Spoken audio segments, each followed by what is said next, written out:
2082 का सभाध्यक्ष एवं भेरी नगरपालिकाका नगर प्रमुखज्यू, यस कार्यक्रमका प्रमुख अतिथि जिल्ला समन्वयका उपप्रमुखज्यू, यो कार्यक्रममा अतिथिको रूपमा पाल्नुभएका सम्पूर्ण सिस्नुपानीका आदरणीय अग्रणी व्यक्तित्वहरू, प्रमुख जिल्ला अधिकारी लगायत सुरक्षा तहका तीनै तहका प्रमुख एवं प्रतिनिधिज्यूहरू, भेरी नगरपालिका सम्पूर्ण वडाका वडा अध्यक्षज्यूहरू, कार्यपालिकाका सदस्यज्यूहरू, उपस्थित हुनुभएका आदरणीय गुरुहरू, राजनीतिक दलबाट पाल्नुभएका सम्पूर्ण राजनीतिक कर्मी अगुवा, आदरणीय व्यक्तित्वहरू, जो हलमा उपस्थित हुनुभएका पत्रकार, सम्पूर्ण विद्यार्थी भाइ बहिनीहरू, सर्वप्रथम म मेरो व्यक्तिगत र भेरी नगरपालिकाको तर्फबाट यहाँहरूलाई हार्दिक स्वागत गर्न चाहन्छु।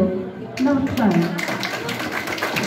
सर्वप्रथम जुन यो कार्यक्रमको लागि यहाँ उपस्थित हुनुभएको कर्णाली सिस्नुपानीबाट पाल्नुभएका सम्पूर्ण आदरणीय कलाकारहरू र यहाँ उपस्थित हुनुभएका सम्पूर्ण व्यक्तिहरूलाई फेरि पनि भेरी नगरपालिका र व्यक्तिगत तर्फबाट हार्दिक स्वागत गर्दै आफ्नो भनाइ यहीँ पुर्याउँछु। धन्यवाद। नमस्कार।